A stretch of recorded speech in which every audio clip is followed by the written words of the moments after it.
Understand, yeah, I understand. And you got an easier hairdo to keep under control than mine anyway. Much easier, yeah. This is why I adopted it. It's purely for practical reasons. Excellent. What I wanted to do, because obviously we have more of a business audience, and obviously there's a lot of our business audience who are hugely interested in golf. So I wanted to kind of talk about sort of mental resilience, which is something that's come to the fore this year a lot. If I can start with my opening question, over the years, what do you think that golf has taught you about yourself that A, you've liked and wanted to do more of, or B, exposed behaviours that you wanted to cut out, and what were they? Well, I think cutting out has probably been it's a frustrating game. I think anyone who plays it can agree with that, and we as professionals, it's no different. Maybe even more so for us. So. I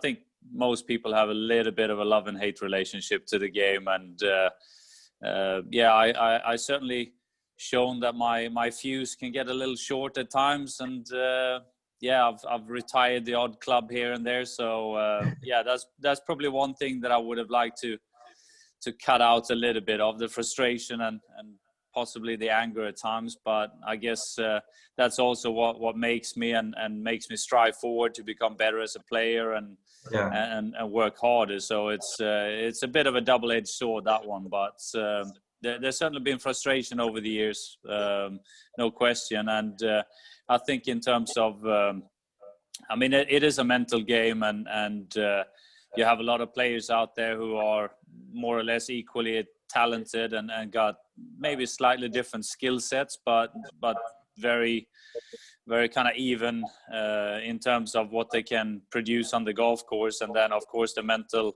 aspect is going to play in and be an important part between winning and finishing second or third. So it's certainly a very important part in what we do. And as you said, the resilience and going through the rough patches, there's no question that you're going to go through ups and downs in this game. I mean, life in general, we have that. And we've seen that this last year, it's been a difficult one for a lot of people, far away from anything we'll experience on the golf course, of course. But being able to keep your attitude and keep pushing forward towards your goals and what's important in your development when things aren't going your way. And I think that's something we can all take from sport and kind of apply to life in general. And whether it's our just day-to-day stuff in our general lives or in your career, it's a lot of things that kind of cross over from the things you need to do well to be successsul in sports. I need you to slow down because you're answering all of my questions that I got prepared. Yeah, all right. See you later then. But I did want to drill into that as well because, I mean, this has been a 12 months in which lots of people's plans have unraveled, both professionally, in business and personally, in family and life and coronavirus and lockdowns. When you're on the course and, for example, the first few holes haven't gone quite as you had planned, the plans may be unraveling a bit. How do you have any mental tricks to kind of stop that negative feedback loop? How do you stay on plan rather than just let it all unravel? Or does it sometimes just all unravel? Yeah, sometimes I think we all experience that part too, but with the years and years of experience, I think you realize sometimes then you had a bad start and you just need to take a deep breath and try and get back into your routine. You need to do and continue trying to follow the plan that you made. I mean, we make a game plan how we're going to play this golf course that we got in front of us every day in the best possible way.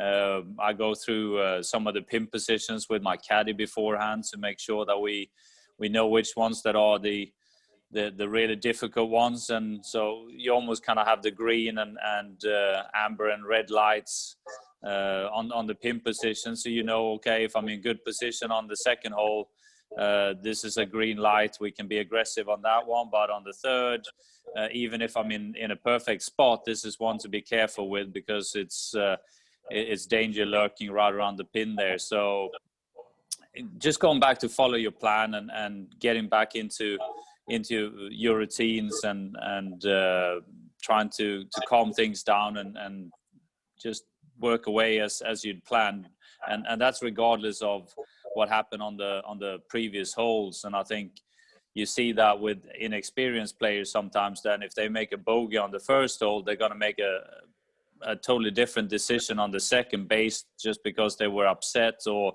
they made a 3-putt on the first hole.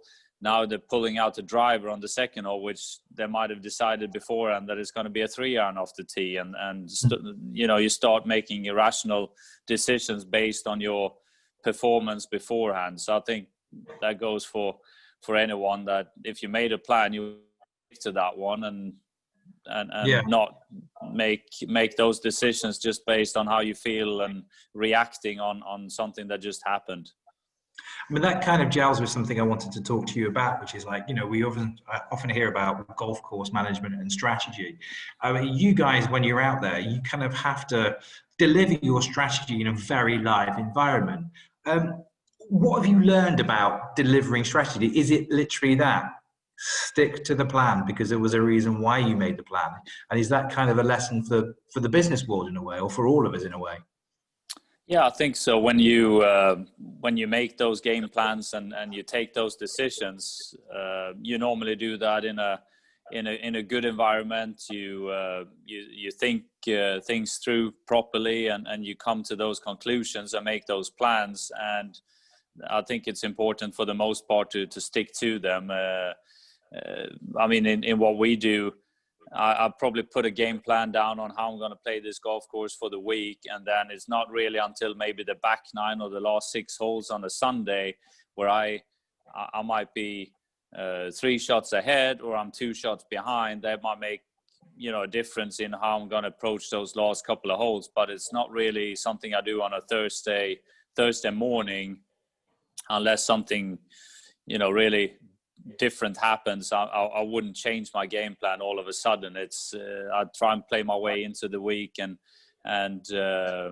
you made those plans for a reason, and I think it's important to stick to them. And then again, you got to be open to make changes, but that's later on, or based on the outcome then of a couple of days playing, that you say, okay, I played aggressive on the 14th hole and it doesn't pay off. Maybe now we need to change that strategy on that hole going into Saturday and Sunday. But stick to the plans for the most part, I'd say.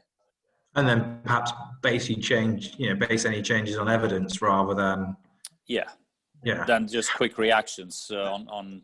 It's a bit the same when you're coming off and you had a bad day. I mean, speaking to the media, the first 2 minutes when you're coming off 18 is normally not the best idea either. Go and sign your scorecard and have a little breather, and then gather your thoughts. Understood. I want to ask about emotional intelligence for you, and how important you think that is in part of in any of our makeup.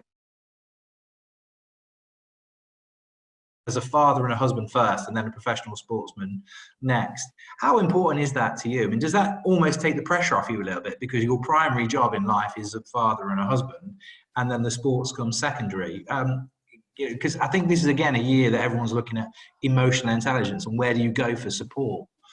Yeah, I think it's important to have that balance going through some of the, and I mean, I've in my career, 20 odd years now as a professional golfer, I've gone through probably had bigger highs and lower lows than a lot of my colleagues. It's been a bit of a roller coaster ride with a couple of real big slumps, and had to work my way out of that, and that makes the good times even sweeter and feel even better. So it's been an interesting journey. I don't think anyone expected to be easy and a straight line, that's for sure. But it's been a challenge at times, and I think then it's important to have that balance in your kind of private life and be able to enjoy yourself and your life away from work as well. Because I think it's dangerous if you're totally locked in that your whole life is your profession or your sport.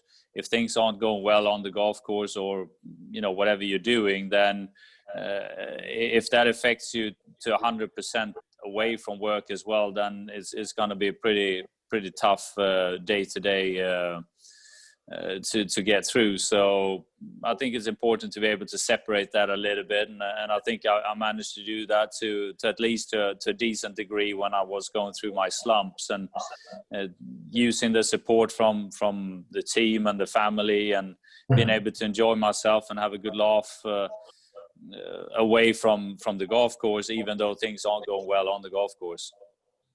Is that kind of emotional detachment something you learned from those slumps then? Because I mean, there's a famous phrase which said, success is actually being able to lurch from failure to failure without any loss of enthusiasm.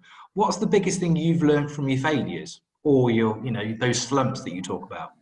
Well, you certainly learn more about yourself through the tough times than through the good times. When you got wind in your sails and things are going well and birdies are easy, it's not really when you're going to learn the most. It's when it's really not going your way. And I think for me, more than anything, just knowing that I can come back from pretty much anything. I think I was down to 9 at least on the count to 10, and still managed to come back and get up to number 2 in the world rankings, and winning FedEx Cups and Race to Dubai and major championships after being virtually down and out. So I think that's always something I'm carry with pride, and gives me that kind of confidence in the not just on a weekly basis, but more out of a long-term perspective. So I can deal with a lot of things that get thrown my way, and I've done that a few times, and I think that's probably, you can almost argue that that's one of my biggest, if not the biggest, achievements.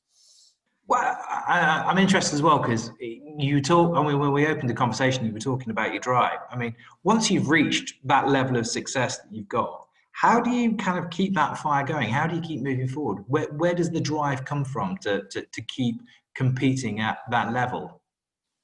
Yeah, it's not easy, that's for sure, and I think possibly that's been why you see these kind of ups and downs through a player's career as well, because you're really motivated and you got things on your horizon that you want to achieve and accomplish, and then when you do that, it becomes a little bit of a emptiness afterwards, I think, and as well as enjoying success and all the things, sometimes distractions that comes with it too, and then you need to kind of gather yourself again and get back into those long-term processes and to get that fire again to try and achieve those goals. And I think it's for me personally, it's a combination of a few things.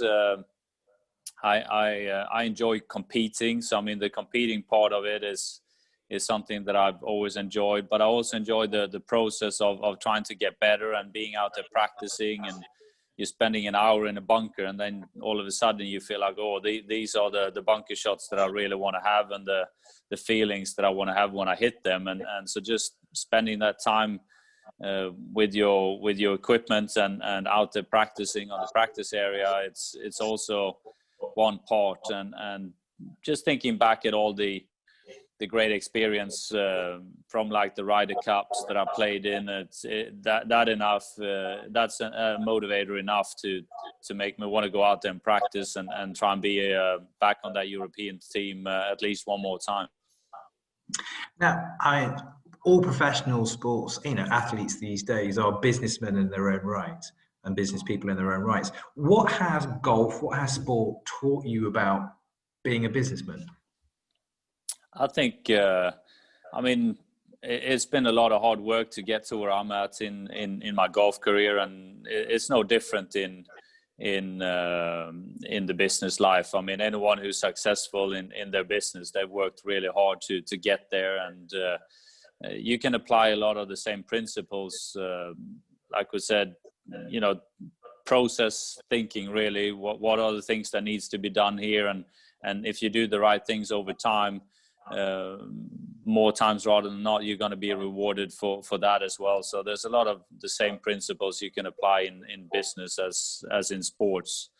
And I mean, this game has given me so much, and I've got to see the world, which has been phenomenal. I've probably traveled as much as any person would normally do in 4 lifetimes. You know, that's what we've been able to travel around the world for these last 30 years and see all the places I've seen and meet so many people as well. And of course, you create a big contact net with people you get to know around the world. So I mean, that's always helpful as well, and you can get a lot of feedback and help in different ways. So it's been really extraordinary to be able to do what I've done for the last 25 years.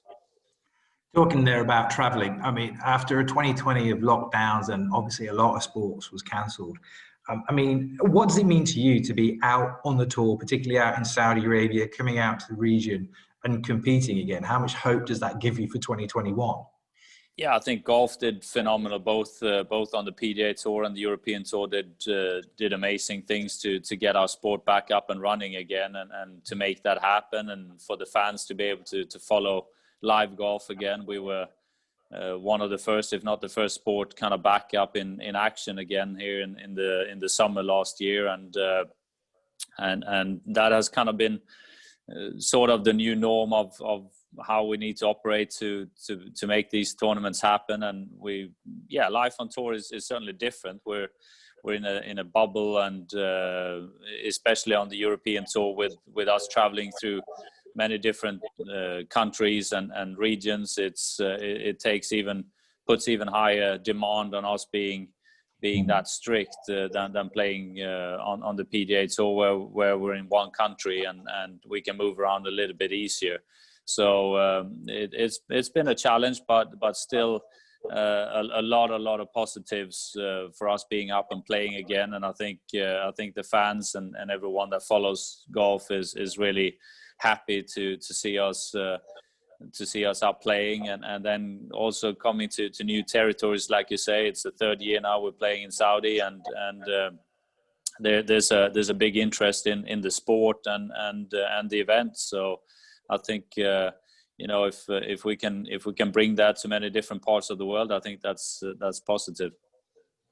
You've been very generous with your time. I'm going to ask you one last question, if I may, and I'm going to nick it off a podcast that I listened to this morning, which is the business world often focuses on high performance. What does high performance mean to you? What does it mean to you as a professional? High performance, I think that's for me to be able to achieve a really high performance. That's making sure that all the little details are as good as they can be. Just in the golf game itself, yeah, we got all the different parts of driving and pitching and bunkering and putting and mentally you got to be on good form with all of those to perform well. And there's other things around you as well, your social life and your physical